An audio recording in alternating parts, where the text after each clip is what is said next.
সুন্দর সকাল মানেই সুন্দর একটা দিনের শুরু। জানালার পর্দা সরাতেই চোখের ওপর রোদ পড়ে ঘুম ভাঙে অপুমার। অপুমা জানে এইটা যে অন্য কারো নয়, তার মায়েরই কাজ। তবে আজকে আর অপুমার খারাপ লাগছে না। সুন্দর সকালটা উপভোগ করতে ইচ্ছে করছে। মনটাও যে আজকে ভীষণ খুশি। শিকদার বাড়িতে আজকে যেন নেমে এসেছে ঈদের খুশি। বাড়ির সকলে অপেক্ষায় আছে একটি মানুষের, শুধুমাত্র উপমা ছাড়া। আর কত ঘুমাবি? প্রতিদিন পড়ে পড়ে ঘুমাসি। আজকে তো ঘুমানো চলবে না। তোর বড় মা, দাদি, চাচুরা সবাই বসে আছে। নিচে ওঠ উপমা। মায়ের দিকে এবার তাকায় সে। উঠছি তো মা, এভাবে চিল্লাতে হয়? আমি কি এতই ঘুমাই? আজকে তোমাদের রাজপুত্র আসবে বলে আমি কি একটু শান্তিতে ঘুমোতেও পারবো না? না, পারবি না। ছেলেটা কতদিন পর বাড়িতে আসবে, সবাই বসে আছে ওর অপেক্ষায়। একমাত্র তুই পরে এত বেলা পর্যন্ত ঘুমাচ্ছিস। উঠছি তো মা, যাও তুমি, আসছি আমি ফ্রেশ হয়ে। চলে যায় সাহেলা বেগম। উঠে বসে উপমা। সে ভেবে পায় না ওই মানুষটার মধ্যে এমন কি আছে যে তাকে সবাই এত ভালোবাসে। বাড়িতে না থাকার সত্ত্বেও সবার মনে জায়গা করে থাকে সব সময়। তবে উপমাকেও যে কেউ ভালোবাসে না তাও নয়। উপমাদের জয়েন্ট ফ্যামিলি। উপমার বাবারা তিন ভাই এক বোন। বোনের বিয়ে দিয়ে দিলেও তারা তিন ভাই কখনোই আলাদা হয়নি, একসাথেই রয়েছে। উপমার বাবা সবার ছোট, তার নাম রহমান শিকদার। মেজো চাচার নাম আশরাফ শিকদার, আর বড় চাচার নাম আমি শিকদার, আর ফুপির নাম রহিমা। উপমার মায়ের নাম সাহেলা বেগম, বড় চাচির নাম সামিনা বেগম, আর মেজো চাচির নাম আসমা বেগম। শুধু তাই নয়, আরো মানুষ আছে এই শিকদার বাড়িতে। তারা হলো উপমার কাজিন মহল। উপমার ছোট্ট ভাই মেহরাব, মেজো চাচার দুই মেয়ে লামিয়া পাখি। ফুপুরা আলাদা থাকলেও বাসা খুব একটা দূরে নয়, তাই ফুপুর ছেলে মেয়েরাও মামার বাসায় এসে থাকে বেশি। তারা হলো আয়শা আর নাফিসা। সবার পরিচয় তো দিয়ে দিলাম, এইবার উপমার পালা। উপম প্রচন্ড দুষ্ট, অতটাও ফর্সা নয়, তবে দেখতে খুব মিষ্টি। তার চঞ্চলতাই তার বড় পরিচয়। বন্ধু মহল আর কাজিন মহলে উপমা খুবই ফেমাস। কারণ একটাই, উপমা প্রচুর কথা বলে, কথা বলতে ভালোবাসে। আর কলেজের টিচাররা তো তার নাম বাচাল ঘোষণা করে দিয়েছে। উপমা ইন্টার প্রথম বর্ষের ছাত্রী। পড়ালেখায় খুব একটা ভালো না সে, আবার খারাপও না। ফেল করে এই যা যা। তবে তাতে খুব একটা মাথা ব্যথা নেই উপমার। তবে এইবার বোধহয় সেটাই শুরু হবে। উপমা জানে আজকে যে আসছে সে তাকে শান্তিতে অন্তত থাকতে দেবে না। এই 4 বছর খুবই ভালো ছিল সে। মানুষটা দূরে ছিল, মাঝে মাঝে আসতো, কিন্তু সময়ের সাথে সাথে বাড়িতে আসাটাও কমে যায়।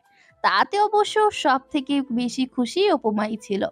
উপমা উঠে ফ্রেশ হতে চলে যায়। তার আজকে কলেজে যাওয়া হবে না, বাড়িতেই থাকবে সে। চাইলেও যেতে পারবে না, নিষেধ। ফ্রেশ হয়ে নিচে আসে উপমা। দেখে ডাইনিং টেবিলে সবাই বসে গল্প করছে, কেউ এখনো নাস্তা শুরু করেনি। উপমা গিয়ে মেহরাবের পাশের চেয়ারে বসে পড়ে। সবাই তার দিকে তাকিয়ে আছে, কারণ এই বাড়িতে সেই একমাত্র কুম্ভকর্ণ যে পড়ে পড়ে শুধু ঘুমায়, বেলা করে ঘুম থেকে ওঠে।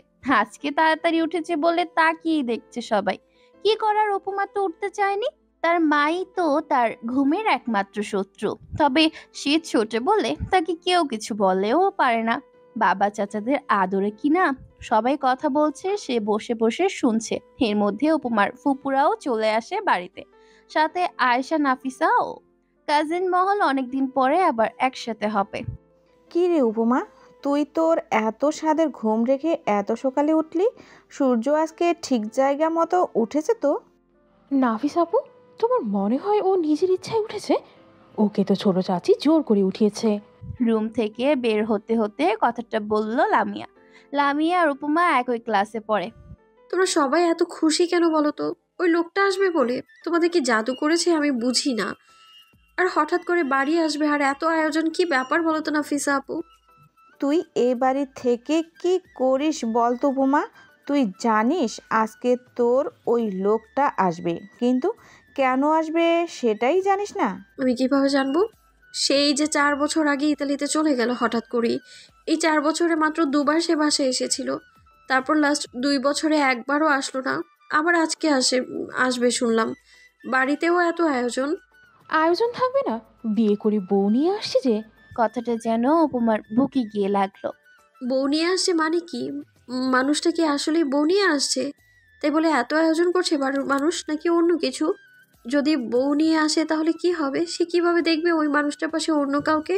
যতই সে বলুক মানুষটা বাড়িতে আসে সে বিরক্ত, সে খুশি নয়, সেটা তো তার মনের অভিমান। সে তো চায় মানুষটা বাড়িতে থাকুক, তার চোখের সামনেই থাকুক। কিন্তু বউ নিয়ে আসবে কেন বলতো লামিয়া? বউ নিয়ে আসবে কেন? বিয়ে করেছে কবে তুই জানিস? আর আমি জানি না, মিথ্যে বলবি না লামিয়া। কেন বউ নিয়ে আসতে পারে না? ভাইয়া তো এখন আর ছোট নাই যে বিয়ে করতে পারবে না। ইতালি থেকে পড়াশোনা করেছেন, ওইখানে কাউকে ভালো রাখতেই পারে। তুই যা তো লামিয়া, তোকে খুব ভালো করেই চিনি। তুই সবসময় অদ্ভুত কথা বলবি আর আমার চিন্তায় মরবো আমি। তুই কেন এত চিন্তা করবি? ভাইয়া আসছে শুনে তুই তো বললি। হঠাৎ কেন আসবে? এই 2 বছরেও তো একবারও আসতো না। তাই বললাম যে বউ নিয়ে আসবে। ওদের কথার মাঝে আমির শিকদারের ফোনে কল আসে। সে তাড়াতাড়ি বাইরে চলে যায়। তাকে দেখা দেখি সকলে যায় সদর দরজার কাছে। উপমা সবার শেষে যায়, তাই সে পিছে পড়ে যায় বা সকলের। মানুষ তো আর কম নয় তাদের বাড়িতে। সবে গেটের দিকে তাকিয়ে আছে, দেখছে সবাই বাবা ছেলেকে। সামিনা বেগমও দৌড়ে যায় নিজের ছেলের কাছে। 2 বছর পর আবার ছেলেকে দেখছে সে। উপমা সেইখানেই দাঁড়িয়ে থাকে, দেখতে থাকে মানুষটাকে। এইবার আসি সেই অনাকাঙ্ক্ষিত মানুষটার কাছে, যে 2 বছর পরে নিজের বাড়িতে পা রেখেছে। যে আসবে শুনে উপমা উপরে খুব বিরক্তি ভাব নিয়ে থাকলেও মনে মনে সে তো এই দিনটারই অপেক্ষায় ছিল। এই মানুষটাই উপমার মন কেড়ে নিয়েছিল অনেক আগে, যখন উপমা বুঝতে পারতো না ভালোবাসা কি, অনুভূতি কি। এই মানুষটা হচ্ছে উপমার রাহিয়ান ভাই, যে উপমার প্রথম প্রেম অনুভূতি, যার প্রেমে পড়তে উপমা বাধ্য হয়েছিল। মানুষটা দেখতে ভীষণ সুন্দর। পুরুষ মানুষ যে এতটা সুন্দর হতে পারে তা উপমা রাহিয়ানকে না দেখলে বুঝতেই পারতো না। রাহিয়ান শিকদার উপমার রাহিয়ান ভাই।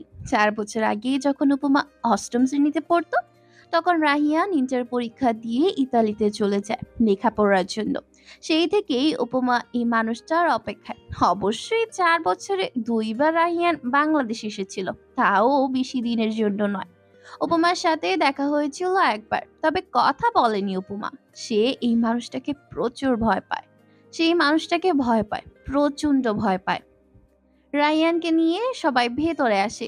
রায়ান সবার সাথে কথা বলে শেষে তাকায় উপমার দিকে। সাথে সাথে উপমা চোখ নামিয়ে নেয়। রায়ান সোফায় বসে। উপমা লামিয়ার রুমে চলে যায়। তার মনের মধ্যে যে কি চলছে তা শুধু সেই জানে। লামিয়াও উপমার পিছু পিছু আসে। কি রে, চলে আসলি কেন? তো কি করব? কি করবি মানে?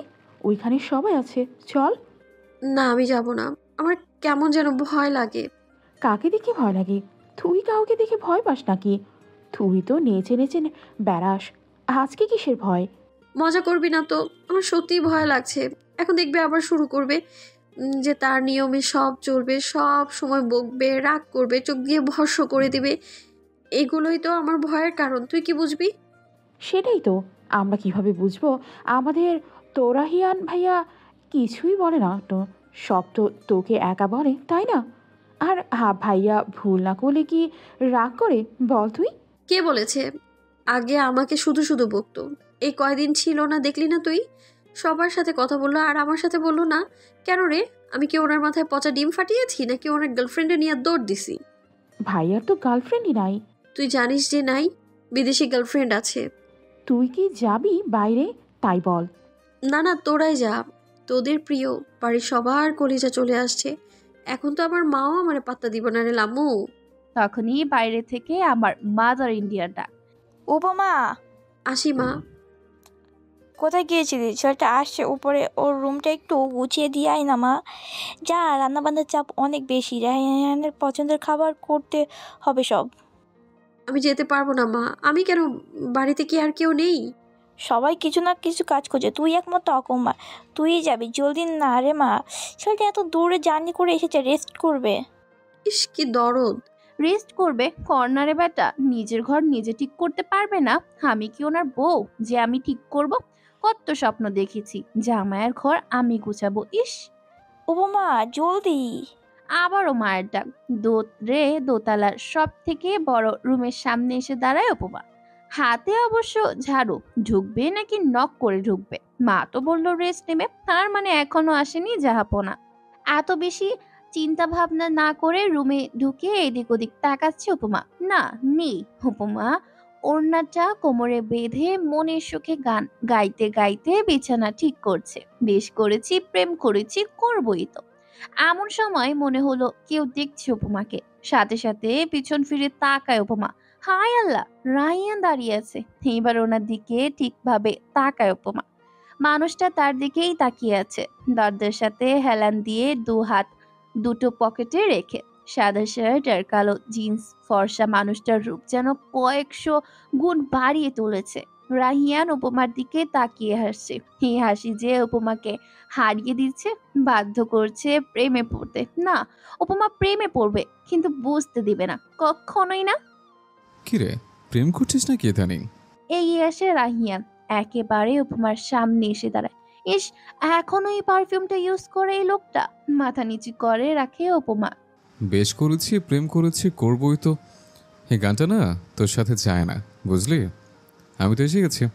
এবার আমাকে প্রেম করে দেখা যদি পারিস, তাহলে বুঝবো গানটার সার্থকতা আছে। মাথা নিচে কেন তাকিয়ে না আমার দিকে? আসার পর থেকে তো তোকে দেখতেই পারলাম না। কত বড় হয়ে গেছিস, সুন্দরীও হয়ে যাচ্ছিস। ব্যাপার কি বলতো? সত্যি কি প্রেম পড়েছিস নাকি অন্য কিছু? উপমা তখনও চুপ করে আছে। রাহিয়ান আবার বলতে শুরু করে। জিজ্ঞেস করবি না আমি কেমন আছি? উপমা তাকায় রাহিয়ানের দিকে। দুজনে দুজনের চোখের দিকে তাকিয়ে আছে। কেমন আছেন? আছি, ভালো আছি। এখন থেকে আরো ভালো থাকবো মনে হচ্ছে। কেন? সেটা বুঝবি না তুই। কাজ শেষ? জি না, আর একটু সময় লাগবে। পড়ালেখা ঠিক মতো করছিস তো? হ্যাঁ, করছি তো। হুম, ওইটাই তো দেখবো। মানে আপনি কি আবার আমায় পড়াবেন? কেন, টিচার হিসেবে কি আমি খুব খারাপ? অনেক বেশি। কিছু বললি? না। টিচার হিসেবে আমি খারাপ না, তবে তোর টিচার হিসেবে খুব খারাপ। আর ওইটা তোর ভালোর জন্যই, গাধি। আপনি কি আবার চলে যাবেন? গেলে কি তুই খুশি হবি? ওটা কখন বললাম? না, আর যাব না। আর যদি যাই তোকে সাথে করে নিয়ে যাব। তুই কান্না করিস না, এখানে থাকার ইচ্ছা। না হলে আসতাম না। ওই দেশ আমার না, এটা আমার দেশ। এখানেই কিছু করব। চাকরি? না, বাপ চাচাদের ব্যবসা থাকতে চাকরি কেন করব? তাও ঠিক। এর জন্যই বলি তুই একটা গাধি। কথা বলতে বলতে উপমা পুরো রুম গুছিয়ে দিয়ে চলে আসে নিজের ঘরে। আজকে সে কলেজে যায়নি। তার বন্ধুরা তাকে কয়েকবার কল করেছে, তাই ফোনটা হাতে নিয়ে কল করে সাইমাকে। হ্যালো, হ্যাঁ বল। তুই আজকে আসলি না? কি ব্যাপার, কিছু হয়েছে? আমরা সবাই কত কল করলাম, ধরলিও না। ভাবলাম তুই অসুস্থ কিনা। না রে, অসুস্থ না। আজকে বাড়িতে একটু বেশি কাজ ছিল, তাই আসতে পারিনি। বাবা, তুই আবার কাজও করিস? চুপ করবি, আমি তো শেষ দোস্ত। জানিস কে এসেছে আজকে? কে? বলতো কে হতে পারে যার জন্য আমি আসিনি? তো রাহিয়ান ভাই। কি করে বুঝলি? দোস্ত, সত্যি কিনা বল। হ্যাঁ। কি বলিস, তোর তো ঈদ তাহলে। ঘোড়ার ডিমের ঈদ। ওই বেটা একটা শয়তান এসেই পড়ালেখার কথা জিজ্ঞেস করে। তুই বল, এতদিন পরে দেখেছে, কই একটু প্রেমের কথা বলবে তা না, এসেই বলে ঠিক মতো পড়বি। আগে না তোকে পড়াতো? এখনো পড়াবে, আমি জানি। আচ্ছা দোস্ত, রাখি। কালকে আসবি তো নাকি? হ্যাঁ হ্যাঁ, কালকে আসবো। বাই। উপমা কল কেটে গোসল সেরে নামাজ পড়ে নেয়, তারপর নিচে যায় খেতে। সবাই ততক্ষণে খেতে বসে পড়েছে, কিন্তু রায়ান এখনো আসেনি। তাই সামিনা বেগম লামিয়াকে বলে ডেকে আনতে, কিন্তু লামিয়া তো লামিয়াই, সে যাবে না। তাই সামিনা বেগম উপমাকে বলে। উপমা, তুই জান মা ডেকে আন। সেই কখন এসেছে, নাস্তা করে উপরে চলে গেল। বড় মা, আমি এই বাড়িতে কি আর উপমা আছে বল? যাচ্ছি। উপমা হেঁটে দোতলায় আসে। রাহিয়ানের রুমের দরজা চাপানো। উপমা টোকা দেয় দরজায়, কোনো সাড়া শব্দ পায় না। তাই সে দরজা খুলে ভেতরে ঢুকে। হালকা নীল বাতিতে রুম প্রায় অন্ধকার। উপমা হেঁটে বিছানার কাছে যায়। শুনছেন, আপনাকে খেতে ডাকছে বড় মা। রাহিয়ান গভীর ঘুমে। উপমা গিয়ে লাইট অন করে। চোখে পড়ে রাহিয়ানের ঘুমন্ত মুখ। উপমা থমকে দাঁড়ায়, তাকিয়ে থাকে সেই মুখের দিকে। অসম্ভব সুন্দর লাগছে দেখতে। উপমা আবারও ডাক দেয়। উপমা আবারও ডাকে। রাহিয়ান চোখ পিট পিট করে তাকায়। উপমাকে দেখে লাল সাদার মধ্যে লং ফ্রক, লাল ওড়না, ভেজা চুল। উপমা আবারও বলে, আপনাকে বড় মা খেতে ডাকছে। আসছে। আচ্ছা। শোন উপমা। গম্ভীর কণ্ঠ। উপমা চমকে ওঠে, পা থেমে যায়, পিছনে ফিরে তাকায়, দেখে রাহিয়ান চোখে হাত দিয়ে বড় বড় নিঃশ্বাস নিচ্ছে। কিছু বলবেন? এভাবে হুটহাট করে আমার রুমে আসবে না, আর আসলে নক করে আসবে। উপমা অপমানিত বোধ করে। সে কি ইচ্ছে করে এসেছে নাকি? বড় মা না বললে সে কখনোই আসতো না, তার বয়েই গেছে আসতে। উপমা কিছু না বলেই চলে আসে। রাহিয়ান উঠে বসে। সে জানে না সে উপমাকে কি বলে দিয়েছে, সে শুধু জানে উপমা ওইভাবে ওর সামনে না আসুক। উপমা এখন আর ছোট নিয়ে যে রাহিয়ানের অনুভূতি বুঝতে পারবে না, আর সে চায় না উপমাকে তার অনুভূতি বুঝে যাক। মেয়েটা ও যে তাকে পছন্দ করে তা বুঝতে পেরেই তো পাড়ি জমিয়েছিল দূর দেশে। তা কি এই মেয়েটা কখনো বুঝবে? অভিমান করে আছে তাও তো রাহিয়ান জানে, কিন্তু এখন তো সময় নয় তার কাঠগোলাপের অভিমান ভাঙানো। থাকুক না কিছু অভিমান। উপমা আসার কিছুক্ষণ পরে রাহিয়ানও নিচে নেমে আসে। সবাই একসাথে খেতে বসে। উপমা বসে পাখির পাশে, আর উপমার সামনের চেয়ারটাতে বসেছে রাহিয়ান। উপমা একবার ও তাকায় না তার দিকে, সে খাওয়ায় মন দিয়েছে। সব আজকে রাহিয়ানের পছন্দ খাবার হলেও এর মধ্যে বেগুন ভাজাটা উপমার খুব পছন্দের, তাই সে বেগুন ভাজা আর ডিম ভাজা দিয়েই খাচ্ছে। এইবার বলো, ভবিষ্যতের প্ল্যান কি রাইহান? অফিসে জয়েন করতে চাচ্ছে বাবা। এইটা তো খুব ভালো কথা ভাই, আমাদেরও একজন অফিসারের দরকার ছিল। তো কবে থেকে জয়েন করতে চাচ্ছ? কাল থেকেই বাবা। কালই বা এসেছ, কিছুদিন রেস্ট নাও, তারপর না হয়। না বাবা, আমার দায়িত্ব আছে, বসে থাকলে তো চলবে না। তুমি তো বলো বসে থাকা মানে সময় অপচয় ছাড়া কিছুই না, তাই ভাবছি কাল থেকে জয়েন করব। তুমি যা ভালো মনে করো। কথা বলতে বলতে সকলের খাওয়া শেষ হলো। সবাই যে যার রুমে চলে গেল, শুধু বসে রইল উপমা। সে একটু রেস্ট করে ছাদে যাবে, হাঁটবে, চাঁদ দেখবে, তারপর ঘুমোতে যাবে। এইটাই তার ভালো লাগে। সোফায় বসে বসে পা দোলাচ্ছে উপমা। সামিনা বেগম সব লাইট বন্ধ করে শুতে যাচ্ছে। কিরে বসে আছিস কেন? ঘুমোতে যা, কালকে কলেজ আছে না? হ্যাঁ আছে তো, যাচ্ছি, তুমি যাও। সামিনা বেগম হেসে চলে যায়। সে জানে উপমা ছাদে যাবে। সামিনা বেগম যাওয়ার পরেই উপমা পা বাড়ায় ছাদের দিকে। এই দিকে সব লাইট অন থাকায় কোনো অসুবিধা হয় না। ছাদের কাছে এসে দাঁড়াতেই কারেন্ট চলে যায়। উপমার পা থেমে যায়। এইবার সে কি করবে? ফোনও তো নিয়ে আসেনি যে ফ্ল্যাশ অন করবে। চোখ খুলে তাকায়, সে মুহূর্তেই তার মধ্যে ভয় ঢুকে যায়। একটু দূরে জোনাকির মতো আগুন দেখতে পায়। সাথে সাথে চিৎকার দেয় উপমা। চিৎকার পুরোপুরি দেওয়ার আগে কেউ তার মুখ চেপে ধরে দেওয়ালের সাথে চেপে ধরে। উপমা চোখ বন্ধ করে কান্না করে দেয়। সে কি করবে এখন ভেবে পায় না। মানুষটা তার খুব কাছে, তার নিঃশ্বাস তার নিঃশ্বাস উপমার মুখের উপর পড়ছে, যা সে বুঝতে পারছে। অদ্ভুত অনুভূতি হচ্ছে, সাথে ভয়। তবুও সে চুপ করে থাকে। উপমা, রাহিয়ান ভাইয়া। ভয় পেয়েছিস? হ্যাঁ, না পেয়েছি, এমন হবে ভাবতে পারিনি। ফোনটাও সাথে আনিনি। এসেছিলি কেন এত রাতে একা? অনেক সাহস, তাই না? আমি তো সব সময়ই আসি, চাঁদ দেখি, হাঁটি, বসে থাকি, ভালো লাগে আমার। একা চাঁদ দেখিস? হ্যাঁ, আর কে আছে? একাই দেখি। আপনি কেন এসেছিলেন? আর কখন এলেন আমি তো দেখলাম না। সিগারেট খেতে এসেছেন তাই না? এমনি এসছি, চাঁদ দেখতে আসিনি আবার তোর মতো। সিগারেট খেতে এসেছেন তাই না? দেখি ফেলেছিস। আমার একটা মনের মানুষ থাকলে আর সিগারেট না, চাঁদই দেখতে আসতাম। কেন, আপনার বিদেশি গার্লফ্রেন্ড সে কোথায়? সে তো বিদেশে, কিন্তু তোকে এসব কে বলেছে? লামিয়া নাফিসা আপু বলেছে। আর তুই বিশ্বাস করেছিস? হ্যাঁ, কেন করব না। একটু দূরে সরে দাঁড়াবেন, আমার দম বন্ধ লাগছে। এতক্ষণ রাহিয়ান উপমার সাথে লেগে দাঁড়িয়েছিল। সাথে সাথে রাহিয়ান দূরে সরে যায়। উপমা বড় বড় নিঃশ্বাস নেয়। রাহিয়ান রিডিং ধরে দাঁড়ায়। উপমা তাকায়, সে কি উপমার উপরে রাগ করলে করুক, তাতে উপমার কি? উপমা পা বাড়ায় নিচে আসার জন্য। উপমা, জি। আমার কোনো বিদেশি গার্লফ্রেন্ড নেই। দেশি আছে তাহলে? বলে মুখটা চেপে ধরে উপমা কি বলে ফেললো সে। কোনোটাই নেই ফাজিল, যা নিচে যা, আর একা ছাদে আসবি না। আচ্ছা, আসবো না। বলে চলে যায় উপমা, সাথে রাহিয়ানকে বকতে বকতে। তোর কি রে বেটা, আমি ছাদে আসলে নিজে এসে অনৈতিক কাজ করবে, বিদেশি গার্লফ্রেন্ডের সাথে কথা বলবে, দেখবো বলে এত সমস্যা? বেটা শয়তানের হাড্ডি কোথাকার। রাত শেষ করে শুরু হয় নতুন দিন। কারোর জন্য সুন্দর দিন তো কারোর জন্য খারাপ, কারো দিন পূর্ণতায় ভরে তো কারো দিন ব্যর্থতায়। শিকদার বেলার সকলে আজ উঠেছে জলদি, কারো স্কুল তো কারো কলেজ, কারো অফিস। সবাই বসেছে একসাথে নাস্তা টেবিলে। বাড়ির মেয়েরা নাস্তা নিয়ে আসছে একে একে। সবাই উপস্থিত থাকলেও একজনই, সেই হলো উপমা। সে তো কুম্ভকর্ণ, সেও আসবে, কিন্তু সবার শেষে লেট লতিফা কিনা উপমা দৌড়ে আসে নাস্তার টেবিলে, এসে বসে সামনে। তাকাতেই উপমা চোখ ছোট ছোট করে ফেলে। উপমা পাশে বসা লামিয়াকে বলে, এই লামু, তোর রাহিয়ান ভাইয়া এতগুলো কি খাচ্ছে রে, ঘাস লতা পাতা? আসতে বল, শুনবে।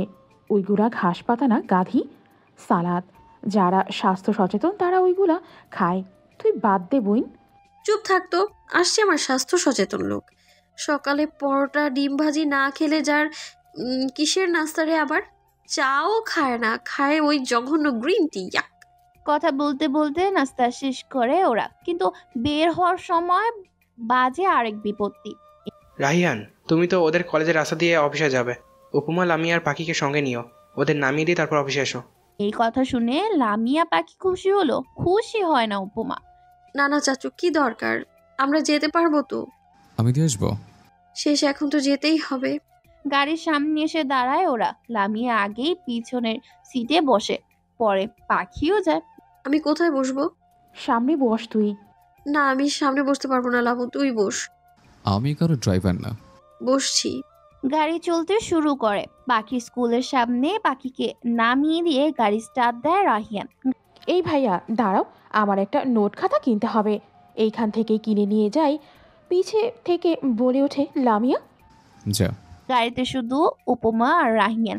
উপমা ভয়ে ভয়ে আছে, কখন কি বলে ধমক দিবে আল্লাহই জানে। সালাদকে ঘাস লতা পাতা কারা বলে জানিস? চমকায় উপমা। এই রে, লোকটা কি শুনে ফেলেছে? আমি ইচ্ছে করে বলিনি। আমি জানি, কিন্তু ওইটা অশিক্ষিত লোকেরা বলে। আমি তো জানি তুই ফেল করলেও ইন্টারে পড়িস, তোর তো জানারই কথা। আপনি কি আমায় অপমান করছেন? এক আঙ্গুল উচ্চ করে বলে উপমা। রাহিয়ান আঙ্গুলটা ধরে ফেলে, উপমার দিকে ঝুঁকে বলে, হ্যাঁ করছে। নিশা চোখে তাকায় রাহিয়ান উপমার দিকে। উপমা তা উপলব্ধি করতে পারে। শরীরে কাঁপন ধরে উপমার। আপনি কিন্তু আমি কিন্তু কি? খুব খারাপ একটা লোক আপনি। আমায় দুইবার অপমান করেছেন। ছোটবেলায় আপনি আমার সাথে এমন করতেন। কই, লামু, নাফিসা আপু, আয়েশা, কারোর সাথে তো এমনটা করেনি কখনো। আমাকে আপনি সহ্যই করতে পারেন না। ওরা আর তুই কি এক? আলাদা নাকি? ওইটা বলছে, বলতে কি তোর আছে কাঠগোলাপ? উপমা কেঁপে ওঠে। কাঠগোলাপ এই ফুলটা তো উপমার খুব পছন্দ। ছোটবেলায় সবাই তাকে পেতনি বলে খ্যাপাতো, আর এইটাই সবাইকে শিখিয়ে দিয়েছিল রাহিয়ান। নিজেই একদিন উপমা খুব কান্না করে। এই নিয়েই একদিন উপমা খুব কান্না করে। হানায় নিজেকে দেখে তাকে কি আসলেই পেতনির মতো লাগে? তাকে তো লাগে না। তাহলে রাহিয়ান ভাইয়া কেন সবাইকে বলেছে? উপমা রেগে রাহিয়ানের কাছে যায় আর বলে, আমাকে পেতনির মতো লাগে না। আমি আয়নায় দেখেছি, আমি তো কাঠগোলাপের মতো সুন্দর। রাহিয়ান হেসেছিল সেই দিন। সে তো উপমাকে রাগানোর জন্যই বলতো। সে তো জানে তার উপমা কাঠগোলাপের মতোই সুন্দর। তখনই লামিয়া চলে আসায় রাহিয়ান হাত ছেড়ে দেয় উপমার। সারা রাস্তা আর কোনো কথা বলেনি কেউ, কিন্তু উপমা এখনো সেই কাঠগোলাপে আটকে আছে। গাড়ি থামে কলেজ গেটের সামনে। ওরা নেমে যেতেই রাহিয়ান একটা ছোট্ট নিঃশ্বাস ছাড়ে। রাহিয়ান ভেবে পায় না সে কেন এই ভীতু চঞ্চল মেয়েটার প্রতি এত দুর্বল। কিভাবে বোঝাবে সে তার অনুভূতি? তার উপমা কি বুঝবে তার ভালোবাসা? যার জন্য এত কিছু, তাকে কি ধরে রাখতে পারবে রাহিয়ান? হাজারটা চিন্তা নিয়েও অফিসের দিকে যায় সে। সারাদিন অফিসেই কাটায় রাহিয়ান। এসেছে পরশু, কিন্তু এখনো কোনো বন্ধুর সাথেই দেখা করতে পারেনি। এসেই অফিসে জয়েন করার কোনো ইচ্ছে তার ছিল না। তবে তার কাঠগোলাপ যে বড় হচ্ছে, বেকার ছেলের কাছে তো চাচু মেয়ে দিবে না, আর না তার বাবা ভাতিজেকে দিবেন। এই সব কিছু চিন্তা করেই রাহিয়ান অফিসে জয়েন করে। কিন্তু এইবার একটু বন্ধুদের সাথে আড্ডা দেওয়া প্রয়োজন। তাই সে বন্ধুদের কল করার জন্য ফোন হাতে নেয়। আবার ভাবে বন্ধুরা হয়তো কোনো ট্রিপ দিতে গিয়ে চলে গেছে। রাহিয়ান যখন ইন্টারে পড়তো ওদের বন্ধুমহল ছিল ভ্রমণ প্রেমী, ঘুরে বেড়াতো নানান জায়গায়, কিন্তু পরে আর হয়ে ওঠেনি।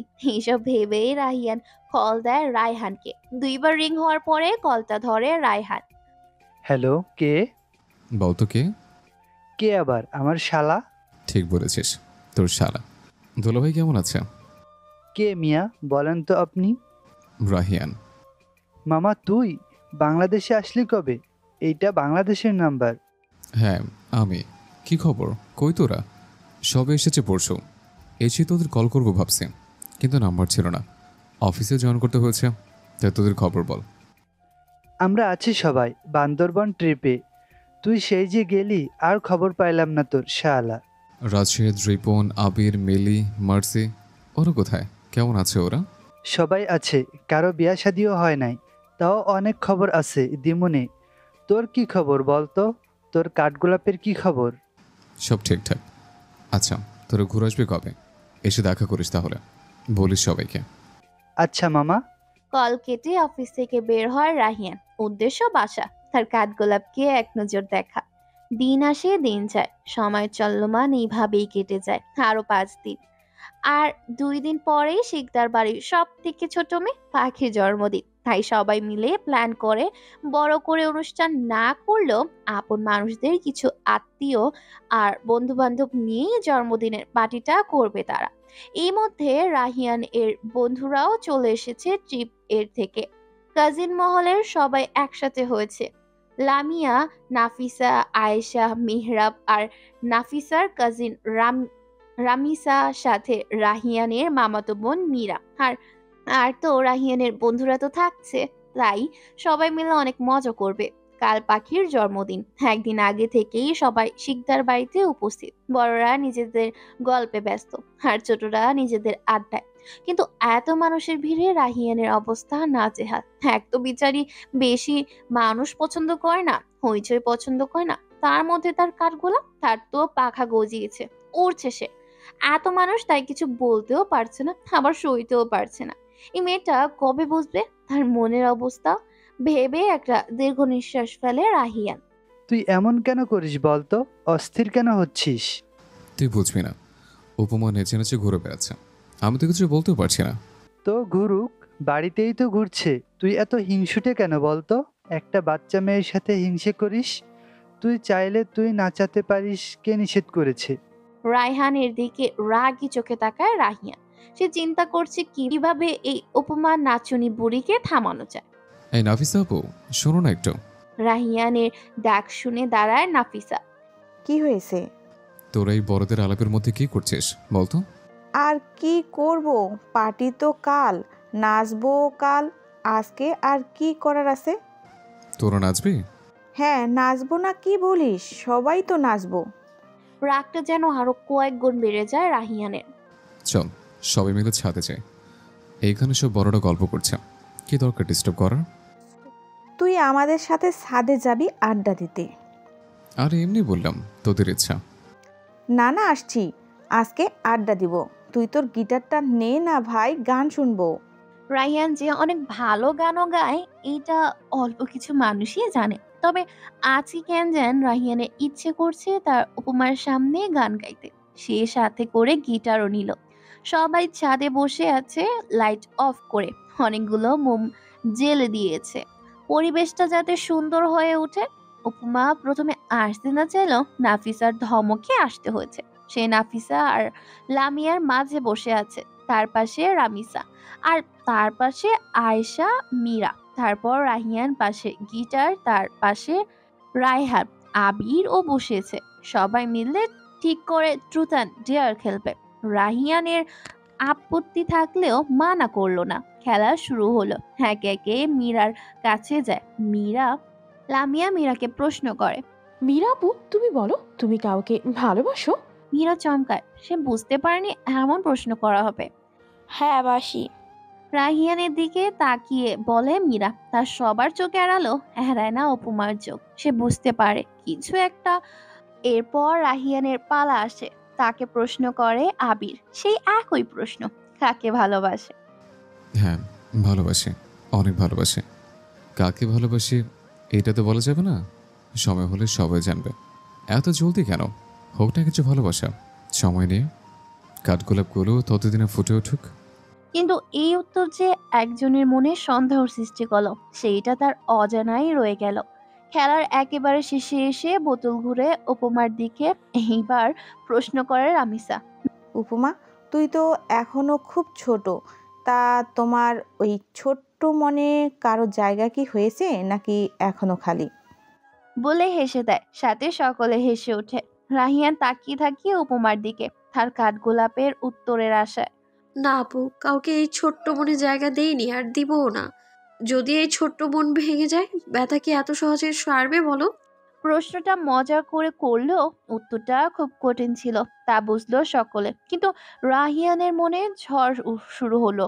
কিন্তু এখন ঝড় উঠলে ও কিছু করার নেই। কাঠগোলাপ যে তার, সে তো ওই ছোট্ট মনে জায়গা করেই ছাড়বে। এই রাহিয়ান, গিটারটা নিয়ে কি বসে থাকবি? একটা গান ধর না রে ভাই, কতদিন তোর গান শুনি না। বলল বলল আবির সাথে। সবাই তাল মেলালো, তাই গান গাইতেই হলো। রাহিয়ান গান গাইবে আর তার কাঠগোলাপকে উৎসর্গ করবে না, এইটাই কতপই হয় না। তুমি আকাশের বুকে বিশালতার উপমা, তুমি আমার চোখের সরলতার প্রতিমা। আমি তোমাকে গড়ি ভেঙে চুরে শতবার, রয়েছ তুমি বহু দূরে, আমাকে রেখে ছলনায়। এই হৃদয় ভেঙে গেলে জানো কি তা, লাগে না জোড়া আমার, পথের তোমারই ছায়া পড়লে আড়াল থমকে যে যায়, জীবনের গতি সে কি তোমার অজানা? পরের দিন সকাল হতেই শুরু হয় পাখির জন্মদিনের আয়োজন। বড়রা সকলে তাড়াতাড়ি ঘুম থেকে উঠেছে, সবাই একসাথে বসে চা খাচ্ছে। সকাল 9টার ঘুম ভাঙে উপমার। ফ্রেশ হয়ে নিচে আসে, দেখে সকলে হাসাহাসি করছে, গল্প করছে। ওর মা চাচিরা রান্নাঘরে ব্যস্ত। উপমার খুব খিদে পেয়েছে, তাই সে সোজা রান্নাঘরে চলে যায়। মা, কি রান্না করেছো? তাড়াতাড়ি দাও তো, আমার খুব খিদে পেয়েছে। বলতে বলতে পরোটা ডিম ভাজি এনে দেয় সাহেলা বেগম। সেইখানে বসেই নাস্তা করে নেয়। উপমা খাওয়া শেষ করে চলে আসতে যাবে, তখনই সামিনা বেগম ডাকে উপমাকে। উপমা, ধর না গ্রিন টিটা রাহিয়ানকে একটু দিয়ে আয়, ও ঘরেই আছে। উপমা পড়লো মহা বিপদে। এবার কি বলবে সে? সে তো তার ওই বজ্জাত ছেলের ঘরে কখনোই যাবে না। আগের বারের অপমান করেছিল, তা কি ভুলে গেছে নাকি? উপমা পর মুহূর্তে একটা দুষ্ট বুদ্ধি মাথায় চাপে তার। হ্যাঁ হ্যাঁ, দিয়ে আসি, দাও আমায় বড় মা, তুমি কাজ করো। ফেলে দিস না কিন্তু, সাবধানে, গরম। আরে না, আমি কি অকর্মা নাকি? হেসে সাহেলা বেগম। আবার অপমান। সাবধানে চায়ের কাপটা নিয়ে রাহিয়ানের রুমের সামনে এসে দাঁড়ায় উপমা। ভেতরে গিয়ে দেখে রাহিয়ান এখনো ঘুমাচ্ছে। নবাব সিরাজউদ্দৌলার বংশধর। এখন কারো এখন কারো কোনো সমস্যা নেই। বেলা 10টা বেজে গেছে, এখনো ঘুমাচ্ছে। দাঁড়া বেটা, আমাকে এত বকাবকি আর ভালোবাসার বেলায় ওই মীরা ডাইনি। উপমা এগিয়ে যায় বিছানার দিকে। রাহিয়ানের হাতটা ধরে উপমা চায়ের কাপটার মধ্যে আস্তে করে রাহিয়ানের একটা আঙ্গুল চেপে ধরে। ব্যাস, শেষ, খতম কাহিনী। রাহিয়ান সাথে সাথে উঠে বসে, হাতের দিকে তাকায়। উপমা এখন কি করবে সে বুঝে উঠতে পারছে না। সে কি দৌড় দেবে নাকি দাঁড়িয়ে থাকবে? রাহিয়ান রেগ গরম চোখে তাকায় উপমার দিকে। ভয়ঙ্কর রেগে আছে। তার রাহিয়ানকে দেখে বোঝা যাচ্ছে। কোনো রকমে চায়ের কাপটা রেখে দৌড়ে পালায় উপমা। রাহিয়ান এখনো বসে আছে। যাই হোক, হাতে তার ভীষণ জ্বালা করছে, লাল হয়ে আছে। একটা দীর্ঘ নিঃশ্বাস ছেড়ে রাহিয়ান মনে মনে বলে, আমার সাথে এমন অত্যাচার, কিন্তু কাঠগোলাপের শাস্তি তো ভয়ঙ্কর হবে, খুব ভয়ঙ্কর। উঠে ফ্রেশ হয় রাহিয়ান। হাতটা তার ভীষণ জ্বালা করছে। তখনই সামিনা বেগম ছেলের রুমে আসে, এসে হাতের দিকে তাকায়। এইটা কিভাবে হলো? তুই কি এখনো বাচ্চা? বলতো, কিভাবে ব্যথা পেলি? তেমন কিছু না মা, সেরে যাবে। কিছু বলবে? না, তোকে ডাকতে আসলাম। সে কখন উপমাকে দিয়ে চা পাঠালাম, মেয়েটাকেও দেখছি না, তাই দেখতে আসলাম দিতে পেরেছে নাকি কোথাও পড়ে গিয়ে ভয়ে সামনে আসছে না। ওই মেয়ে এত সহজে পড়বে না মা, চিন্তা করো না। ঠিক আছে চা। একটু চঞ্চল, তবে খুব লক্ষ্মী বল। উপমা অবুঝ নয়। আমার তো মনে হয় কি জানিস, ওর মধ্যে সবাইকে আগলে রাখার একটা ক্ষমতা আছে। বাড়ির মেয়েগুলো কেমন বড় হয়ে যাচ্ছে, পরের বাড়িতে পাঠানোর সময় হয়ে আসছে। ওরা চলে গেলে তখন কেমন লাগবে বলতো? তাহলে সবাইকে রেখে দাও, যেতে দেওয়া দরকার কি? আয়নার সামনে দাঁড়িয়ে চুল ঠিক করতে করতে বলল রাহিয়ান। ঘর জামাই রাখতে বলছিস? ওই রকমই। আর তোমার কিসের চিন্তা বলো তো? ওরা চলে গেলে তোমার ছেলের বউ চলে আসবে। ফাজিল ছেলে, মায়ের সামনে বউ বউ করছিস। না হওয়া বউ। নাফিসাকে দেখতে আসবে বুঝলি, তোর ফুফু বলল ওদের বাড়িতে যেতে কাল। এখনই বিয়ে? ফুপুর কি মাথা খারাপ হয়ে যাচ্ছে মা? না কেন, নাফিসার বয়স ঠিকই তো আছে। আচ্ছা নিচে আয়, নাস্তা করে নিবি। আসছে। রায়হান ভাবে তার মা তো বুঝলো না যে এই উপমাকে তার মা এত পছন্দ করে, সেই উপমাকে বউ করার জন্য কত কাঠখুড়ো পোড়াতে হচ্ছে তার ছেলেকে। যোগ্য পাত্র হয়েও চাচ্ছু আর বাবার কাছে চাইবে সে তার কাঠগোলাপকে। তবে উপমার শাস্তি কিন্তু এখনো পাও না।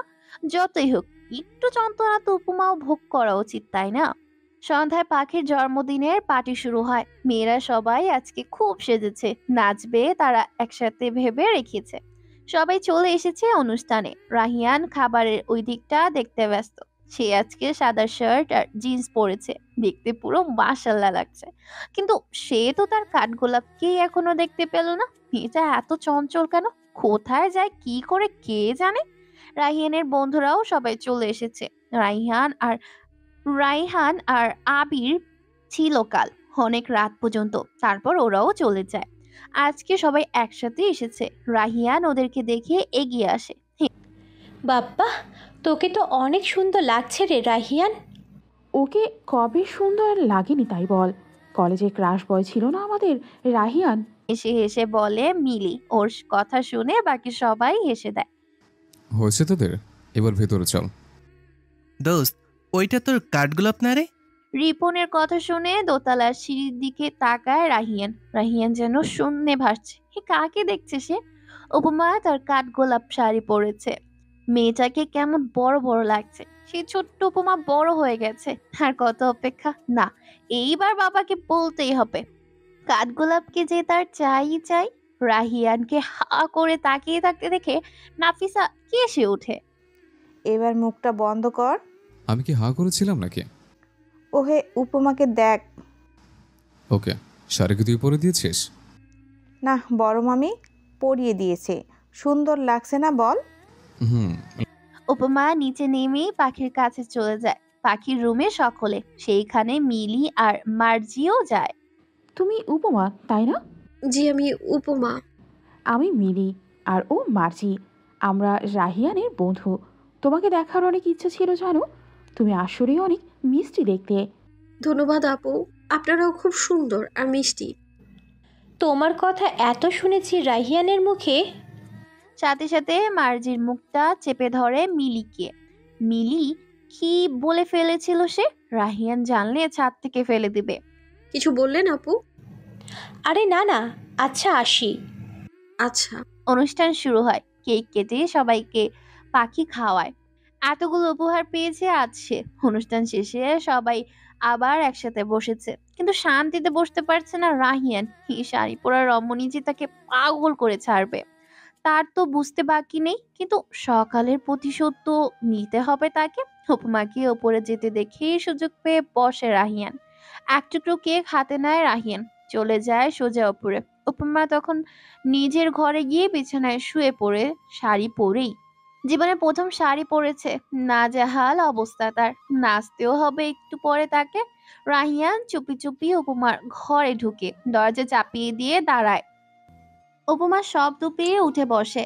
রাহিয়ান অবাক হয় সে রাহিয়ানকে দেখে। রাহিয়ান আবার তার রুমে কি জন্য এসেছে? কিছু লাগবে আপনার? লাগবে তো। কি লাগবে বলুন, আমি দিচ্ছি। সকালের কথা ভুলে গেলে?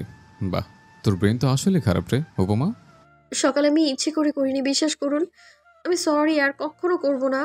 আমার হাত এখনো লাল হয়ে আছে। আমি ক্ষমা চাই, আর কখনো করব না তো। আচ্ছা, আর করিস না, আমাকে করতে দে। প্রতিশোধ নিতে হবে না। রাহিয়ান শেখদার হেরে যাবে, তা তোর মতো একটু পুচকি মেয়ের কাছে? হতাশ, আমি খুবই হতাশ। আপনিও কি আমার আঙুল গরম চায়ে চেপে ধরবেন? এমন করবেন না, আমি মরেই যাব। আমি আমার মায়ের একটাই মাত্র মেয়ে। উপমা যেতে যেতে দেওয়ালের সাথে লেগে যায়। রাহিয়ান চলে আসে উপমার একেবারে কাছে। উপমার দম বন্ধ হয়ে আসছে। এই লোকটা এত পারফিউম কেন দেয় আল্লাহ! রাহিয়ান উপমার এমন অবস্থা দেখে খুব মজা পায়। সে তো এইটাই চাইছিল। এখন তুই বল, তোকে কি শাস্তি দেওয়া যায়? কোনো শাস্তিই না, আমি ক্ষমা চেয়েছি, আমি অপরাধী নই। আচ্ছা তাই, কিন্তু শাস্তি তো তোকে পেতে হবে উপমা। কথাটা বলে রাহিয়ানের হাতে কেকটা উপমার পুরো মুখে লেপটে দেয়। উপমা অবাক হয়ে যায়, সে ভাবতেও পারেনি রাহিয়ান এমন কিছু করবে তার সাথে। রেগে যায় উপমা, ধাক্কা দিয়ে সরিয়ে দেয় রাহিয়ানকে। আপনি এটা কি করলেন? আমার মেকআপ, আমার শাড়ি সব নষ্ট হয়ে গেল। একটু পরে নাচবো আমরা, এখন কি করব আমি? রেগে আগুন উপমা। নাচবে শুনে আরো রেগে যায় রাহিয়ান। এইবার নিজেই দেওয়ালের সাথে চেপে ধরে উপমাকে। শোন, তোর রাগ দেখার সময় নেই আমার। শাড়ি পরেছিস, সকাল থেকে নেচে নেচে ঘুরে বেড়াচ্ছিস, কিছুই বলিনি। ভুলে যাবে না বাড়িতে পুরুষ মানুষরাও এসছে, নাচতে যেন না দেখি। উপমার চুরি পরা হাত আরো জোরে চেপে ধরে। উপমাকে কিছু বলতে না দিয়ে আবারও বলে রাহিয়ান। আমি কিন্তু সব সহ্য করবো না। আমি চুপচাপ থাকি বলে বেশি নাচার কোনো প্রয়োজন নেই। তোর নাচতে ইচ্ছে হলে আমার সামনে নাচ, আমার তো নিষেধ করে নে। আমি শাড়ি চেঞ্জ করবি, ফ্রেশ হবি, তারপর নিচে আসবি এখনই। বলে উপমাকে ছেড়ে দিয়ে চলে যায় রাহিয়ান। উপমা হাতের ব্যথায় কেঁদে ওঠে। এই মানুষটা শুধু তার বেলায় কেন এমন? লামিয়া ওদের তো নিষেধ করলো না। কিছুক্ষণ ওইভাবেই বসে থাকে উপমা, তারপর ফ্রেশ হতে চলে যায়। নিচে নেমে রাহিয়ান যেন আরো আগুন মূর্তি ধারণ করে। তার সাথে আজকে কেন এমন হচ্ছে সে বুঝতে পারছে না। আজকে রাহিয়ানের সাথে কি হচ্ছে সে বুঝতে পারছে না। সবকিছুতেই মেজাজ বিগড়ে যাচ্ছে তার। সিঁড়ি দিয়ে নামছে বাইরে যাবে বলে, বন্ধুদেরও বিদায় দিতে হবে, কিন্তু তখনই তার কানে আসে অন্য খবর। উপমার জন্য বিয়ের সম্বন্ধ এসেছে। রাহিয়ান যেন ভেবে পায় না সে কি করবে। তাও বিয়ের প্রস্তাবটা দিয়েছে তার ফুপু নিজে, ফুপুর ননদের ছেলের জন্য। রাহিয়ান চাইছে রাগ কন্ট্রোল করতে, কিন্তু পারছে না। কি হচ্ছে এসব? আজকে বিয়ের প্রস্তাব, নাফিসাকেও নাকি কাল দেখতে আসবে, ওই বাড়িতে যেতে হবে। তাহলে এইসব কি? রাহিয়ান চুপ করে রুমে চলে যায়। সবার সামনে কিছুই বলবে না কাউকে। উপমাকে সে হারাবে না কিছুতেই না। রাহিয়ানের মা সামিনা বেগম একটু পরে রাহিয়ানকে চা দিতে আসে। সে জানে তার ছেলে বেশি মানুষের হইচই ভালো লাগে না, মাথা যন্ত্রণা হয়। সামিনা বেগম রুমে এসেই দেখে ছেলের রুমে নেই। তার মানে বারান্দায় আছে। তিনি বারান্দা যায়, ওইখানেই দাঁড়িয়ে আছে রাহিয়ান আকাশের দিকে তাকিয়ে। এই নে বাবা তোর চা, আমি জানতাম তোর মাথা যন্ত্রণা হবে। রাহিয়ান কিছুই বলে না। সামিনা বেগম ছেলেকে চুপ থাকতে দেখে অবাক হয়।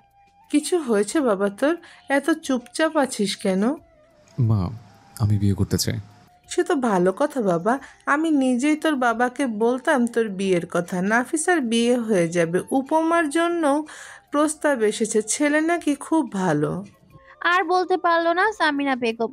রাহিয়ান তাকায় মার দিকে। মা, আমি উপমাকে বিয়ে করতে চাই। এবারও শান্ত গলায় কথাটা বলল রাহিয়ান, কিন্তু চমকায় সামিনা বেগম। কি বলছে তার ছেলে এগুলো?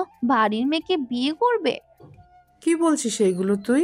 রাহিয়ান, উপমা তোর চাচাতো বোন হয়, আর এইটা কি করে সম্ভব? তোর বাবা চাচুরা জানলে ঝামেলা হবে। এইসব চিন্তা বাদ দে বাবা। সম্ভব না মা, আমি চাচুর সাথে কথা বলবো, বিয়ে করব, আর উপমাকে করব। আমি সময় নিতে চেয়েছিলাম, কিন্তু বাবার চাচু এখন উপমার বিয়ে দেওয়ার কথা চিন্তা করছে। তুমি তো বলো মা, উপমার লক্ষ্মী মেয়ে। তোরা কি একে অপরকে ভালোবাসিস? না মা, আমি বাসি, অনেক আগে থেকে। সে ইন্টার পুরো ছিলাম তখন থেকে। আমার উপমাকে চাই মা। তোর বাবা কোনোদিনও রাজি হবে না এই বিয়েতে। তাছাড়া উপমা কি তোকে বিয়ে করতে রাজি হবে? আমাদের পরিবারটা শেষ হয়ে যাবে। মায়ের দিকে তাকায় রাহিয়ান। তাহলে তোমরা শোনো রাখো, আমি ছাড়া উপমার বিয়ে অন্য কোথাও হবে না, কারোর সাথে হবে না। মায়ের দিকে তাকায় রাহিয়ান বলে বেরিয়ে যায় রুম থেকে রাহিয়ান। সামিনা বেগম ভেবে পায় না তার ছেলে ওই বাচ্চা মেয়েটার প্রেমে পড়েছে। কি করবে এখন সে? ছেলে যে তার বড্ড জেদি। অন্যদিকে লামিয়া গিয়ে উপমাকে সব বলে দিয়েছে যে ওর জন্য বিয়ের প্রস্তাব এসেছে। ছেলেপক্ষ দেখতে আসতে চায় তাকে। উপমার সাথে সাথে কান্না করে দেয়। শত হোক তার রাহিয়ান ভাই রাগী, যতই তাকে বকুক, ওই মানুষটাকে উপমা ভালোবাসে, ভীষণ ভালোবাসে। কিন্তু রাহিয়ানকে কি করে বলবে? সে তাদের তো কোনো সম্পর্কই নেই। কোথায় গিয়ে গড়াবে উপমার রাহিয়ানের ভালোবাসা? পূর্ণতা কি হবে, নাকি সারা জীবন একটা মানুষকে না পাওয়ার আফসোস নিয়ে থাকবে উপমা? সারা রাত রাহিয়ান জেগেছিল, ঘুম হয়নি তার। সে চুপ থাকলেও তার মাথা চলছে অনেক কিছু। সে যেমনটা ভেবে রেখেছিল কিচ্ছুই তেমন হবে না। তা সে বুঝে গেছে। রাহিয়ান অনেক ভেবে কল করে নাফিসাকে। হ্যালো, কি রে ভাইয়া, তুই এত রাতে কল করলি? কিছু হয়েছে? একটা কথা বলার ছিল। কি বল? উপমার ব্যাপারে বলবি তাই না? রাহিয়ান অবাক হয় না একটুও। সে জানে নাফিসা বুঝতে পেরেছে অনেক আগেই সবকিছু। সবে কি করতে চেয়েছে একটু বলবি আমাকে? আমি ঘুমোতে পারছি না, অসহ্য লাগছে সবকিছু। রিল্যাক্স, সবাই এটাই চাচ্ছে ফুপুর ছেলে রনি ভাইয়ার সাথে উপমার বিয়ে হোক। রনি ভাইয়া উপমাকে পছন্দ করে, সেই ফুপুর কাছে বলেছে উপমার কথা, তাই প্রস্তাব দিয়েছে। আর মা তো আর জানে না তার ভাগিনা যে তার আরেক ভাগ্নিকে মন দিয়ে দিয়েছে। উপমাকে জানে সব? ওইটা আমি জানি না রে, লামিয়া যেহেতু জানে উপমার কানেও চলে গেছে। কালকে তোকে দেখতে আসছে না? সাথে উপমাকেও। নাফিসা জানে এইটাই যথেষ্ট রাহিয়ানকে রাগিয়ে দেওয়ার জন্য। নাফিসা জানে রাহিয়ান রাগী হলেও ঠান্ডা মাথায় সব কাজ করে, কিন্তু এইবার তো তার সব থেকে প্রিয় জিনিসের ব্যাপারেও ও চায় রাহিয়ান উপমার হোক। আচ্ছা, রাখছি। আরে শোন আমার কথা। তার আগে রাহিয়ানের কল কেটে দেয়। ফোনটা ভেঙে ফেলতে ইচ্ছে করছে তার। রাহিয়ান আর এক মুহূর্ত দেরি করে না, চলে যায় নিচে, বাবাকে ডাকে। এত রাতে ছেলের এমন ভয়ঙ্কর ডাক শুনে ভয় পেয়ে যায় আমি শিকদার। কি হয়েছে তোমার রায়ান? এত রাতে এমন করার মানে কি? কিছু হয়েছে তোমার? সামনা বেগম ভয়ে দাঁড়িয়ে থাকে। এই ভয়টাই ছিল তার। তোমরা উপমার বিয়ে ঠিক করতে চাইছো বাবা? হ্যাঁ, উপমা বড় হয়েছে, বিয়ে তো দিতেই হবে। ভালো ছেলে পেলে কেন দিব না? আমি কি খারাপ ছেলে বাবা? আমি শিকদার অবাক হয়। তার ছেলের মতো ছেলে হয় না, খারাপ কোনো হবে না তার ছেলে। এই ছেলেই তার গর্ব, এই ছেলেই তো তার গর্ব। কি বলছো এসব তুমি? তুমি আমার গর্ব, তুমি আমার ছেলে, খারাপ হতে পারো না। তাহলে উপমাকে কেন অন্য করে হাতে তুলে দিচ্ছ? কি বলতে চাইছো তুমি? আমি উপমাকে ভালোবাসি। সহজ স্বীকারোক্তি রাহিয়ানের। স্বামীর আমি শিকদারের চোখ লাল হয়ে যায়। কি শুনছে সে এইসব? তুমি কি জানো তুমি কি বলছো? সামিনা তোমার ছেলে কি পাগল হয়ে গেল? পাগল কেন হব? ভালোবাসি আমি ওকে। তোমরা ভালো বাধ্য ছাড়া বাড়ির মেয়ের বিয়ে দাও না। আমি নিজেকে যোগ্য প্রমাণ করেছি, আমি ইনকাম করি। এমন নয় যে উপমাকে খাওয়াতে পারবো না। তাহলে সমস্যা কোথায় বাবা? তুমি চাচোকে ডাকো, আমি কথা বলবো। খবরদার রাহিয়ান, রহমানের কানে যেন এই কথা না যায়। ভাই আমার, সে তার মেয়ে, সে ভালো ছেলে পেলে বিয়ে দিবেন। এখানে তুমি আমি কেউ না।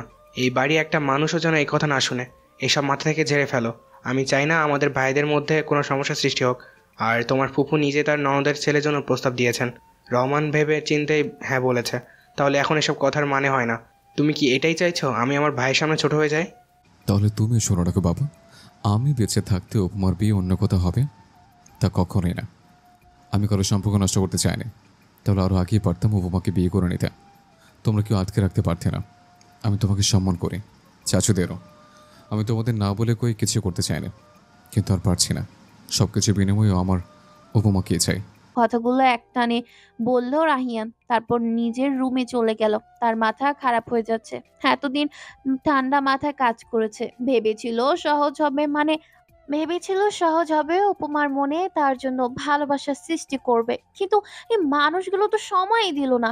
এইবার আর ভাববে না, কারো কথা ভাববে না সে। আমি শিকদার রুমে এসে বিছানায় বসে পড়ে। তার মনে এখনো ছেলের কথাগুলো ভাসছে। রাহিয়ান ছোট্ট থেকেই চুপচাপ, মনের কথা কারোর সামনেই তুলে ধরেনি কখনো। বাবা মায়ের বাধ্য ছেলে ছিল, পড়ালেখায় খুব ভালো ও মেধাবী ছিল। ওকে দেখলে কেউ বলবেই না ওর ভিতরে মন বলতেও কিছু আছে কি না। কিন্তু এখন কি করবে সে? কিন্তু এখন এখন কি করবে সে? ভাইয়ের কাছে কিভাবে বলবে তার ছেলে উপমাকে চায়? ভাই ভাববে তার মেয়ের আরো ভালো ঘরে বিয়ে হোক। এটাই সে চায়। এটা সে চায় না। সত্যি বলতে রনির ব্যবসা, টাকা পয়সা দেখেই যে রহমান শিকদার বাড়িতে রাজি হয়েছে বিয়েতে, তা বুঝতে বাকি নেই তার। সে চায় না তার ভাই তাকে খারাপ ভাবুক। পরের দিন খুব সকালেই ঘুম ভাঙে উপমার। রাতে কান্না করতে করতে কখন ঘুমিয়েছে মনে নেই। উঠেই ফ্রেশ হয়ে নিচে যায়। এখনো তেমন কেউই ওঠেনি। তাই সে ছাদে যায় ভোর দেখবে। মনটা যে তার ভীষণ খারাপ। ছাদে এসে উপমা অবাক হয়, এত ভোরে ছাদের দরজা খোলা, বড় মার রুমও তো বন্ধ। কে আসবে তাহলে? হেঁটে হেঁটে উপরে উঠে উপমা কেউ নেই তো ছাদে। অন্য পাশটায় যায় উপমা। রাহিয়ানকে দেখে অবাকই হয়। এই যে লোকটা 8টার আগে ঘুম থেকেই ওঠে না। রেলিং এর সাথে লেগে দাঁড়িয়ে আছে সে। পিঠ পিছনের দিকে হওয়ায় বোঝা মুশকিল মানুষটা কি করছে। উপমা এগিয়ে যায় রাহিয়ানের দিকে। কারো পায়ের শব্দ পেয়ে পিছনে ফিরে তাকায় রাহিয়ান। উপমাকে দেখে অবাক হয়। অবাক এত কুম্ভকর্ণ এত সকালে, তাও আবার ছাদে। কিন্তু রাহিয়ানের মনটা ভালো হয়ে যায়। এই মুখটা কাল থেকে দেখে না সে। এত কিছুর মধ্যে উপমাকে পাওয়াটাই চেপে বসেছিল মাথায়। উপমা এগিয়ে যায়। রাহিয়ান ভাই, আপনি এত সকালে? তুই আগে বল, তুই তো জীবনে তো সকালে উঠিস না। ঘুম ভেঙে গেছে তাই হাঁটতে আসলাম। এদিকে আয়। কিছু বলবেন? না, আয়। উপমা গিয়ে রাহিয়ানের সামনে দাঁড়ায়। কলেজ আছে না তোর আজকে? আছে তো। কলেজ শেষে বাসা আসবে না একা, গেটের সামনে দাঁড়াবে, আমি আসবো নিতে। কিন্তু মা বলে গেছে তাড়াতাড়ি আসতে। আমি কি বলেছি? উপমা জানে আর একটা তর্ক করলে থাপ্পড়ও খেতে পারে সে। দাঁড়াতে। মনে যেন থাকে। উপমা আচ্ছা বলে চলে আসতে নেয়। রাহিয়ান হাত ধরে ফেলে। যেতে বলেছি আমি তোকে, দাঁড়া এখানে। তুই অনেক অবাধ্য উপমা, এটা কিন্তু ভালো না। সকাল 9টা। শিকদার বাড়ির সকলে নাস্তার টেবিলে। নাস্তা করেই যে যার কাজে চলে যাবে, কিন্তু সবাই থাকলেও উপস্থিত নেই রাহিয়ান। বিষয়টা খেয়াল করে আমির শিকদার। সে জানে তার ছেলে কেন আসেনি। সে যে আসবে না তাও জানে। তিনি, সামিরা বেগম আর বাকিরা রান্নাঘরে কাজের ব্যস্ত। কিন্তু পরক্ষণেই আমির শিকদারকে অবাক করে দিয়ে খাবার টেবিলে এসে বসে রাহিয়ান। তাকে দেখেই বোঝা যাচ্ছে সে সারা রাতে ঘুমায়নি। মুখটা কেমন ফ্যাকাশে হয়ে আছে। তখনই কলেজ ড্রেস আর কাঁধে ব্যাগ নিয়ে খাবার টেবিলে উপস্থিত হয় উপমা। কিরে, তোকে না বললাম আজকে যাওয়ার দরকার নেই কলেজে? ফুপুর বাড়িও তো যেতে হবে নাকি? আমি চলে আসবো মা, আমার যেতে হবে, কাজ আছে। কি এমন কাজ আছে শুনি? বাবা, এখন তো শেষ সময়, কয়দিন পর থেকেই পরীক্ষা, তাই। যাও তবে তাড়াতাড়ি চলে আসবে, মনে যেন থাকে। উপমার বাবা বললেন কথাটা বলে তিনি উঠে গেলেন নাস্তার টেবিল থেকে। উপমা রাহিয়ানের দিকে তাকায়। সে কোনো কথা বলছে না, চুপচাপ খাচ্ছে। উপমার রাগ হয় এই লোকটারই জন্য সে যাচ্ছে, আর একে দেখো বসে বসে খেয়েই যাচ্ছে। না, না খেয়ে কলেজের জন্য বের হয়ে যায় উপমা। রাহিয়ানও আসে অফিসে যাওয়ার জন্য। সে এসেই দেখে উপমা চলে গেছে। রাহিয়ানও চলে যায়, কিন্তু রাহিয়ান কেমন ঠান্ডা দেখে চিন্তায় পড়ে যায় আমির শিকদার। তুমি অফিসে যাবে না? হ্যাঁ যাব। আমার না ভালো ঠেকছে না কিছু, বুঝলে আমি না, রাহিয়ানের মাথার মধ্যে কিছু একটা চলছে। ও এত শান্ত আছে। আমার ছেলে শান্ত থাকলেও ভালো না, কোনো কিছু করলেও তো ভালো না। করবেটা কি ও? তুমি বুঝবে না, দেখে নিও, ওর মধ্যে কিছু একটা চলছে। আমার ভয় হয় কোনো ভুল সিদ্ধান্ত নিয়ে না বসে। বলে খাবার টেবিল থেকে উঠে চলে যান অফিসের জন্য। উপমা কলেজে এসেছে অনেকক্ষণ। সাইমা এখনো আসছে না। একা একা কি করবে? লামুও আসলো না। দোস্ত, কি খবর বল, এতক্ষণ লাগে আসতে? রাস্তার অবস্থা তো জানিস না, আসিস তো বাড়ির গাড়ি করে, বুঝবি কি গরিবের কষ্ট। আমিও রিক্সা করে এসেছি। চুন্নি, আচ্ছা তোর কি হয়েছে বলতো? মুখটা এমন লাগছে কেন? তেমন কিছু না। তোর রাহিয়ান ভাইয়ের কি খবর? আর তো কিছুই বললি না। রাহিয়ানের কথা শুনেই উপমার মন খারাপ হয়ে যায়। মানুষটা কি জানে উপমাকে দেখতে আসবে? তার বাবা তার বিয়ে দিতে চায়। উপমা চুপ থাকে, তারপর সবটা খুলে বলে সাইমাকে। তুই কি পাগল উপমা? এত কিছুর পরেও চুপ করে কেঁদে যাচ্ছিস? বল গিয়ে তোর রাহিয়ান ভাইকে তুই তাকে ভালোবাসিস। যা পেয়ার কেয়া তো ডান না কেয়া। কলেজ শেষে আজকে নিতে আসবে আমায়। তাহলে তো হয়েই গেল, গাড়িতে বসেই টুক করে মনের কথাটা বলে দিবি। এতই সহজ? তাহলে তো অনেক আগেই বলে দিতাম। রাহিয়ান ভাই অন্য কাউকে ভালোবেসে, আমার মনে হয় এটা জানিস। এইসব না ভেবে পজিটিভ কিছু ভাবতে পারিস না তুই? আমি কিছুই ভাবতে চাচ্ছি না, চল ক্যান্টিনে যাই, অনেক মাথা ব্যথা করছে, চা খাবো। এদিকে রাহিয়ান অফিসে এসেছে ঠিকই, কিন্তু সে চাকরি ছাড়তে এসেছে। সে ভেবেছে সে তার যোগ্যতা অনুযায়ী নিজের পরিশ্রমে চাকরি জোগাড় করে তবেই চাকরি করবে সে। এই ভাই ভাই এর মধ্যে সে থাকবেই না। সবাই অনেক বোঝানোর পরও রাহিয়ান বুঝেনি। এখন বসে আছে আমির শিকদারের সামনে। তুমি যা করতে চাইছো ভেবে করছো? কোনো সন্দেহ আছে? এমন সিদ্ধান্তের কারণ কি রাহিয়ান? অহেতুক জেদ করছো। তুমি যদি তাই ভেবে থাকো তাহলে তাই। রাহিয়ান শিকদার নিজের যোগ্যতায় চাকরি করবে, আর তোমাদের ভাইদের মধ্যে থাকার কোনো ইচ্ছা আমার নেই। অন্য কোথাও চাকরি করে কি করবে তুমি? কেন বিয়ে করব? তোমরা তো বলো। ভালো ছেলে, চাকরি, অনেক টাকা অনেক টাকা, বিয়ে করতে সব লাগে। তাহলে বাপ চাচার অফিসে কেন করব? এর থেকে অনেক ভালো চাকরি আমি পাবো। নিজেকে ওই রকমভাবেই তৈরি করছি আমি। বিয়ে করতে চাও তাহলে চাকরি কেন ছাড়তে হবে? আমরা বিয়ে দেবো তোমার। আগে ঠিক করো নিজের ভাতিজিকে দিতে পারবে কিনা, তারপর বলো, শুনবো। আর তুমি না দিলেও আটকে রাখতে পারবে না। উপমা তো আমারই হবে। কথাটা বলে কেবিন থেকে বেরিয়ে যায় রাহিয়ান। আজ আর সে বাবার গাড়ি নিবে না, নিজের বাইকটাই নিয়ে এসেছে অফিসে। সেটাতে করে চলে যায় বন্ধুদের কাছে। দুপুর 12টায় বন্ধুদের সাথে কাজ শেষ করে উপমার কলেজের সামনে যায় রাহিয়ান। এখনো কলেজ ছুটি হয়নি। বাইক থামায় কলেজের গেটের পাশে। তারপর বাইকের ওপর বসে বসে ফোনে কিছু একটা করতে থাকে। তখনই কলেজ ছুটি হয়। রাহিয়ান দেখে উপমা হেঁটে আসছে, সাথে একটা ছেলে আর দুইটা মেয়ে। হেসে হেসে কথা বলছে সে। উপমা গেট দিয়ে বের হয়ে খুঁজতে থাকে রাহিয়ানকে। বাকি দুজন চলে গেলেও উপমার সাথে এখনো সাইমা দাঁড়িয়ে। উদ্দেশ্য উপমার রাহিয়ান ভাইয়াকে দেখবে সে। উপমা দেখে রাহিয়ান বাইকে বসে আছে। উপমাকে দেখে রাহিয়ান বাইক ঘুরিয়ে উপমার সামনে এসে থামে।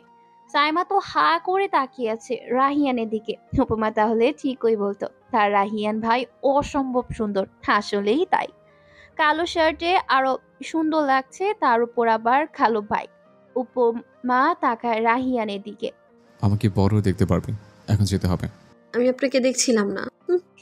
দোস্ত তাহলে তুই যা, আমিও যাই বাড়িতে। আচ্ছা।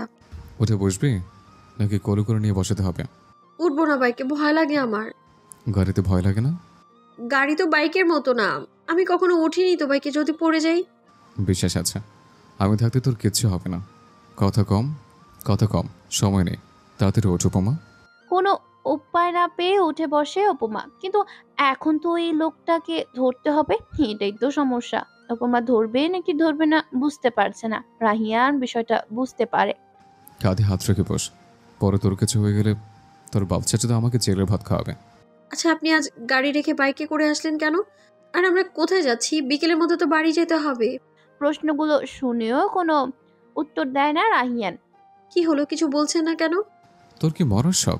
তাহলে বল, ফেলে দে। দেখছিস বাইক চালাচ্ছে, আরও কি কি প্রশ্ন করবি মনে করতে থাক, সব প্রশ্নের উত্তর একসাথেই দিব। আর কোনো কথা বলে না উপমা, বসে থাকে চুপচাপ। তার মাথায় অনেক কিছু ঘুরছে। রাহিয়ান এত শান্ত। মন খারাপ হয়ে উপমার অনেক দূরে একটা রেস্টুরেন্টের সামনে বাইক থামায় রাহিয়ান। নাম। তুই না নামলে আমি কি করে নামবো? নামছি। এখানে কি করতে এসেছি? প্রেম করতে।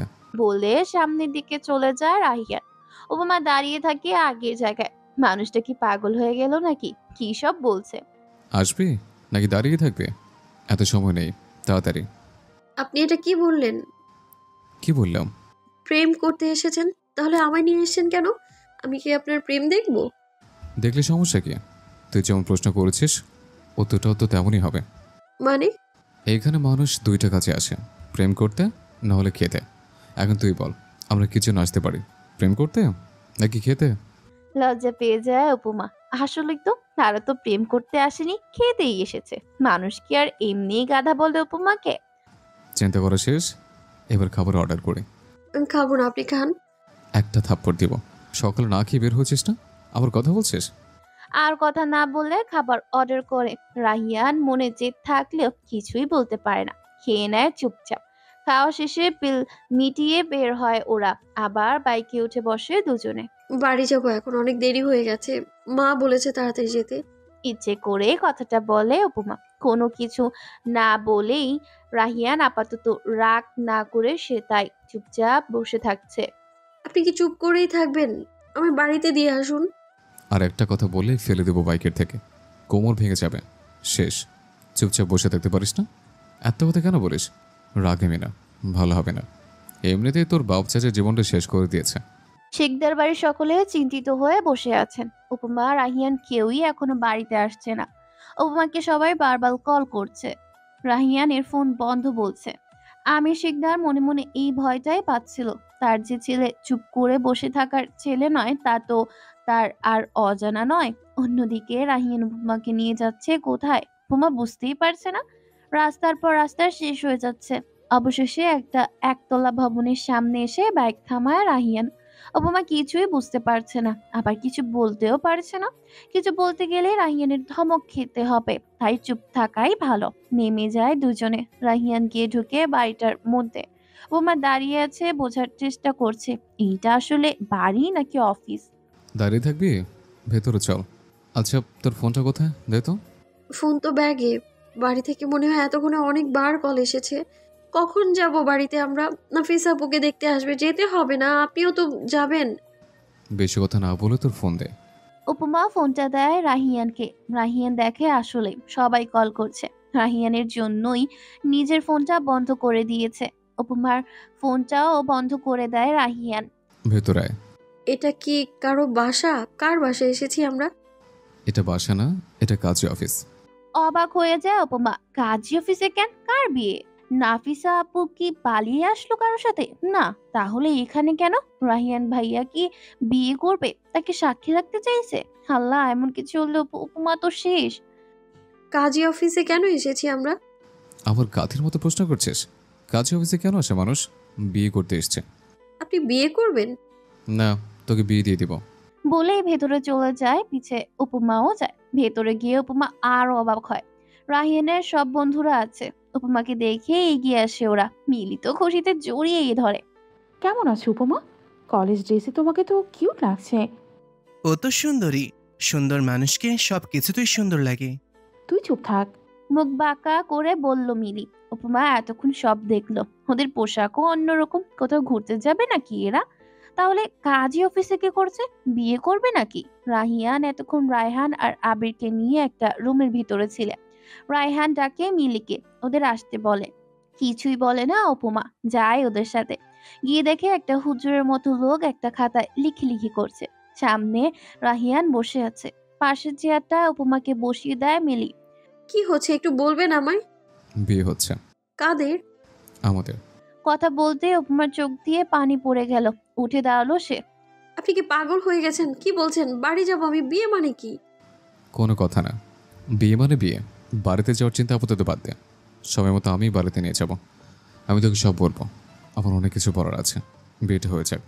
কিসের বিয়ে? এভাবে কারো বিয়ে হয় নাকি? বাবা জানলে মেরে ফেলবে আমায়। আমি বিয়ে করব না, চলে যাব আমি। কথাটা বলে ব্যাগটা হাতে নিয়ে বের হয়ে যেতে চায় উপমা, কি যেতে পারে না। হাতটা চেপে ধরে রাহিয়ান। হাত ধরে পাশে বসা থাকা রুমে নিয়ে যায় উপমাকে। কাজী সহ রাহিয়ান এর বন্ধুরাও অবাক হয়ে যায়। হাত ছাড়ুন আমার। সবসময় আপনি যা বলবেন তাই হবে। যখন যা করতে বলবেন করতে হবে। কেন? সব কেন আমার উপর? কেন? চিল্লিয়ে বলে উপমা। হার বলতে পারে না।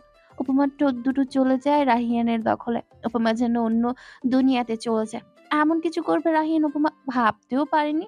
একটা পর্যায়ে উপমাকে ছেড়ে দেয় রাহিয়ান, তাকায় উপমার দিকে। বেশি কথা আমার কখনোই পছন্দ না, তবে তোর বলে অন্য হিসেব। কিন্তু এখন আমার কোনো কাজে বাধা দিবি না, ওইটা তোর জন্য খারাপ হবে। বিয়ে তো তোকে করতে হবে। আর তোর বাবার কথা বলছিস? উনি তো তোকে এমনিতে মেরে ফেলবে। আমি আরও বিয়ে করে তোকে বাঁচিয়ে দিতে চাইছি। আমার কাছে বাধা দেওয়া আমার একদম পছন্দ না। তাই যা হবে হতে দিবি। আমার উপর বিশ্বাস আছে? যদি বিশ্বাস করে থাকিস তাহলে এইটুকুই বলবো, তোর কোনো ক্ষতি হতে দিব না। তুই কাঠগোলাপের মতো যত্নে থাকবি। প্রায় 20 মিনিট পরে ওই রুমটা থেকে বের হয়ে আসে রাহিয়ান উপমা। উপমার মুখটা মলিন। সে তার বাবার কথা ভাবছে। এই বিয়ের কথাটা শুনলে তাকে যে কি করবে। দুজনে এসেই বসে পড়ে আগের চেয়ার দুটোয়। ওদের দেখে কাজী সাহেব বলেন, জোর করে বিয়ে করতে চাও কেন? বাবা মাইয়ার মন জোগাও, তারপর বিয়ে কইরো। ওই সময়টাই তো নয় কাজী সাহেব, আপনি বিয়ে পড়ানো শুরু করেন।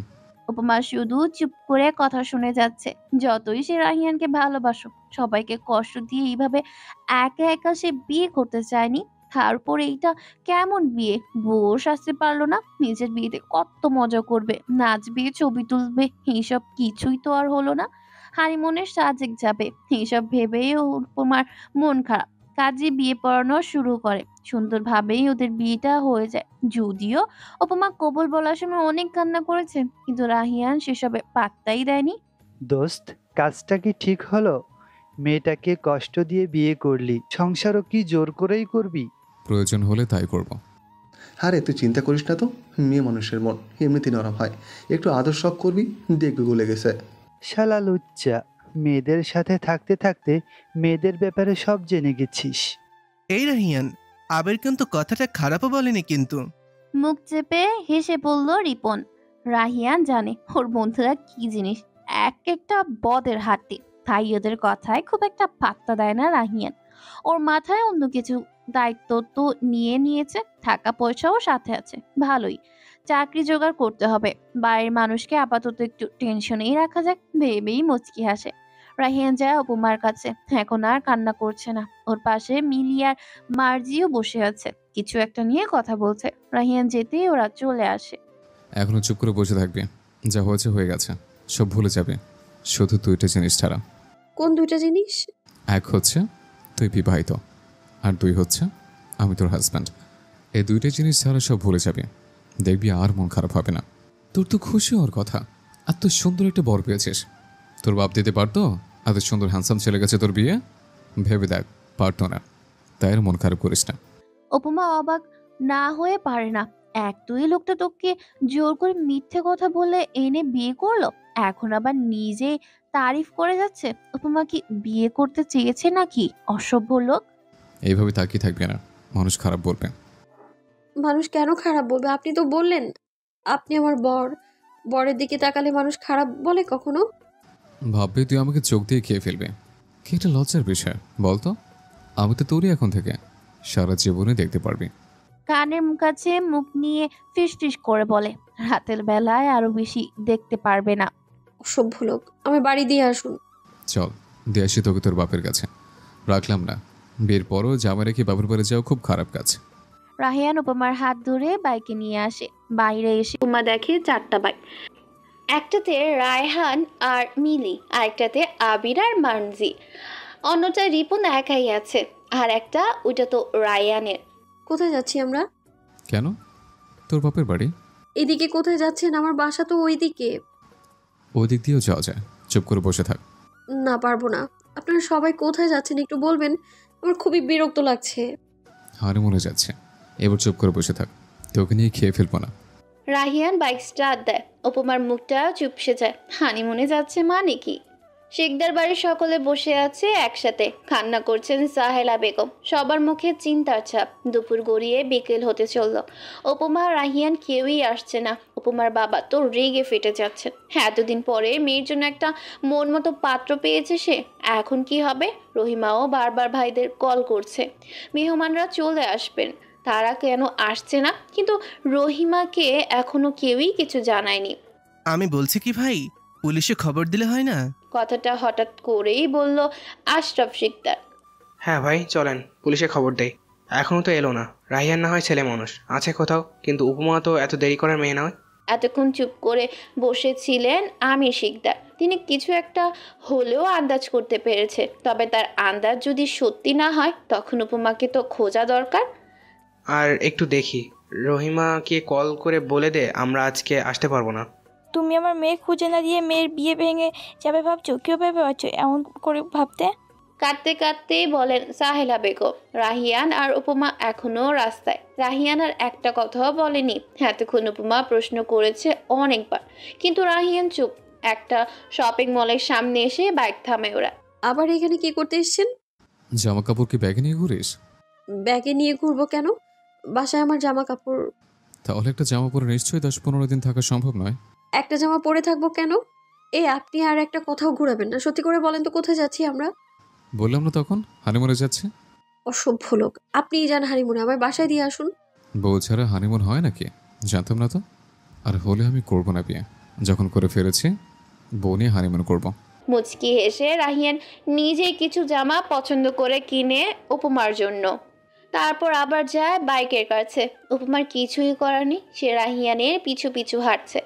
কোথায় যাচ্ছি বলবেন একটু? সন্ধ্যা হয়ে এলো, কোথায় চলে এসেছি আমরা? ঢাকার বাইরে।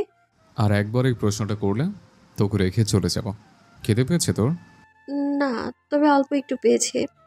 আর 20 মিনিট, তারপর নাস্তা করে নেব। এটুকু সময় থাকতে পারবি না? বাসায় যাব না। বাসায় গেলে তোর বাপ চাচা আমাকে বাস্য করতে দেবে না, আর ওইটা তো আমি হতে দিতে পারি না। বল, বিয়ে করেই বউ ছাড়া থাকবো, জাতি তো আমাকে মেনে নেবে না। উপমা আবারও হতাশ। এই লোকটা কখনোই কোনো কথার উত্তর সহজ করে দেয় না। সেই দুপুর থেকে বাইকে সবাই আর সম্ভব না, তাই সকলে একটা হোটেলের সামনে এসে থামে। সেই কখন থেকে উপমা শুধু হাঁসফাঁস করছে। রাহিয়ান বিষয়টা খেয়াল করে। মিলি, আসছি। যা ওর সাথে। হাসপাস করছিস কেন? ওয়াশরুমে যাবি? বলে কি হয় গাধি? লজ্জা পায় উপমা। লোকটার মুখে কিছুই আটকা না। বুঝতে যখন পেরেছিলি এইভাবে বলার দরকার কি ছিল? ওরা যেতে রাহিয়ান গিয়ে বসে ওদের বরাধিকৃত টেবিলটায়। দোস্ত, তুই কি সত্যি হানিমুন করতে যাচ্ছিস? রাহিয়ানের কানের কাছে এসে বলে আবির। না, মশা মরতে যাচ্ছে। তোর আমার মাথাটা আরো খারাপ করে দিবি। দেখলে কি অবস্থা বিয়েটা হলো? তোরা পড়ে আছিস হানিমুন নিয়ে। তাহলে বিয়ে করেই এইভাবে বাড়িতে না গিয়ে অন্য কোথাও কেন যাচ্ছিস? তোদের তো বললামই, বাড়ির মানুষগুলো বোঝা উচিত ছিল। আমি সুন্দরভাবে চেয়েছিলাম, বিশেষ করে বাবার। তোদের যদি আর যেতে না দেয় বাড়িতে? না দিলে যাব না। আমার যাওয়ার কোনো ইচ্ছেও নেই। আমার যা পাওয়ার ছিল আমি পেয়ে গেছি। কিন্তু মায়ের জন্য খারাপ লাগছে। ছোট চাচির জন্য কেঁদে কেটে শেষ করবে আজকে। তাহলে জানিয়ে দে। না, দু একদিন যাক না, খুঁজুক, তারপর না হয় বলবো। সন্ধ্যা শেষ হয়ে রাত্রে নেমে এসেছে। সেই কখন একটু চা নাস্তা খেয়েছিল, এখন আবার খিদে পেয়ে গেছে উপমার, কিন্তু বলতেও পারছে না। বাসায় থাকলে তো উপমা একটু একটু করে বারবার খায়। রাহিয়ান বরাবরের মতোই চুপচাপ বাইক চালাচ্ছে। আরও 10-15 মিনিট পরে কুমিল্লা এসে পড়ে ওরা। উপমা শুধু চারদিক দেখছে। 3 সাইনবোর্ড দেখেই বুঝতে পারছে এটা কুমিল্লা শহর। তখন প্রায় রাত 8টা। রাহিয়ান বুঝতে পারে উপমার খিদে পেয়েছে, তাই সকলকে ডেকে কোনো খাবার হোটেলের সামনে থামতে বলে। সবাই এসে থামে কুমিল্লা মিয়ামি হোটেলের সামনে। উপমা দাঁড়িয়ে থাকে, রাহিয়ান নিয়ে যায় ভেতরে। সকলে মিলে খেয়ে নেয়, কিছুক্ষণ বিশ্রাম নিয়ে তারপর আবার যায়। উপমা এখনো জানে না সে কোথায় যাচ্ছে। কান্না পাচ্ছে তার, কিন্তু রাহিয়ানের ভয়ে কাঁদতেও পাচ্ছে না, প্রশ্নও করতে পারছে না। কিছু উত্তর দেয় না এই বজ্জাত লোকটা। বাইকে বসেই একটা সময় ঘুমিয়ে পড়ে উপমা। সে ক্লান্ত, সারাটা দিনই এই বাইকে বসে সে। রাহিয়ান বুঝতে পারে উপমা ঘুমিয়ে গেছে, কারণ ঘুমিয়েছে তো তার পিঠের উপরই। এক তো সারাদিন বাইক চালাচ্ছে, আবার মাথার ভিতর এতগুলো চিন্তা ভর করে আছে, কিন্তু মনে শান্তি লাগছে। তার ভালোবাসার মানুষটাকে সে পেয়ে গেছে। যাই হয়ে যাক, ছাড়বে না সে উপমাকে, ভালোবাসবে সারা জীবন। অন্যদিকে শিকদার বাড়িতে কান্নাকাটি যেন বেড়েই চলছে। সাহেলা বেগম চিৎকার করে কান্না করছে। তার ধারণা তার মেয়েকে কেউ তুলে নিয়ে গেছে, মেরে ফেলবে। কিন্তু সামিনা বেগম চুপ। সে জানে তার ছেলেকে 7 দিন পর হলেও ফিরে আসবে, সে যদি বেঁচে থাকে। কিন্তু উপমার জন্য মনটা পড়ছে। হামি শিকদারকে নিয়ে পুলিশের কাছে যেতে চেয়েছিল রহমান শিকদার, কিন্তু তাকে শান্ত হতে বলে সে। বাড়ির মেয়ের ব্যাপারে এইভাবে এই বিষয়টা মানুষ জেনে গেলে যে উপমারই বদনাম হবে। কিন্তু রহমান শিকদার মেয়ের চিন্তা থেকে বেশি রনির কাছে মেয়ের বিয়ে দেওয়ার চিন্তা করছে। অনেক কষ্ট করে ম্যানেজ করেছে তাদের। রনি উপমাকে পছন্দ করে বলে সহজে মেনেও নিয়েছে সব। রাত শেষ হয়, ভোরের আলো ফুটে। উপমা তখনও ঘুমে। রাহিয়ানকে পেছন থেকে জড়িয়ে ধরে পিঠে মাথা রেখে আরামে ঘুমাচ্ছে সে। রাহিয়ানের পুরো পিঠ আর ঘাড় ব্যথা করছে, কিন্তু কি করার, ম্যাডাম তো গভীর ঘুমে। আর কিছুক্ষণের মধ্যে নির্ধারিত গন্তব্যে পৌঁছে যাবে ওরা। সবার অবস্থা নাজেহাল। কিরে, তোদের কি খবর? চোখ মেরে বাকি 3 জনকে বলে রিপোর্ট। চুপ থাকবি তুই শালা, মজা নিচ্ছিস? যা বাবা, মজা নিলাম কোথায়? রিপনের গলা শুনে ঘুম ভেঙে যায় মিলি আর মার্জির। ওরাও এতক্ষণ ঘুমিয়েছিল। তোরা তো উঠলি, কিন্তু রাহিয়ানের পিচিত বউ তো ওঠার নামই নিচ্ছে না। জামাইয়ের কাঁদতে বেচারি ভুলে গেছে যে ও বাড়িতে নয়, রাস্তায়।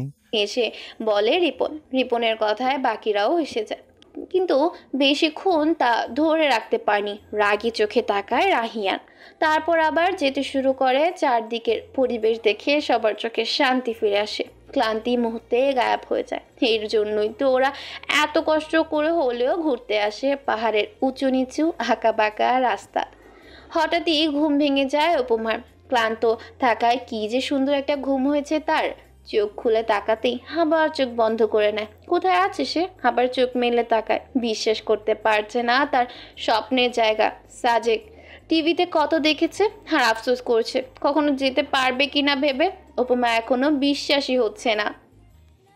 রাহিয়ান বুঝতে পারে উপমার খুশি, এটাই তো চেয়েছিল সে, তাই তো প্ল্যানিং করেছে বন্ধুদের নিয়ে। পুরোটা রাস্তা উপমা প্রাকৃতির অপরূপ সৌন্দর্য দেখতে থাকে, তার মনে হচ্ছে সে স্বপ্ন দেখছে। রাহিয়ানের ওপর খুব বিরক্ত ছিল উপমা, এখন কেন যেন ধন্যবাদ দিতে ইচ্ছে করছে। সাজেক এসে ওরা সোজা চলে যায় ওদের রিসর্টে। অনেক ক্লান্ত সকলে, সবারই ঘুমের প্রয়োজন। পছন্দ করে খুব সুন্দর একটা রিসর্টে উঠে ওরা সাজেকের সুন্দর রিসর্টগুলোর মধ্যে এইটাই একটা। উপমার যাওয়ার সময় রিসর্টের নামটা দেখে, খুব সুন্দর একটা নাম, মেঘপুঞ্জি রিসর্ট। রিসর্টের ভিতরে এসে সবাই সবার রুম পছন্দ করে নেয়, কিন্তু সমস্যা উপমার রাহিয়ান ওদের জন্য একটাই রুম ঠিক করেছে, কিন্তু উপমা কিছুতেই থাকবে না। রাহিয়ানও নাচের বান্ধা, সে বউকে ছাড়া থাকবে না। এক প্রকার টেনেই উপমাকে নিয়ে দরজা বন্ধ করে দেয় রাহিয়ান, চেপে ধরে উপমাকে দরজার সাথে।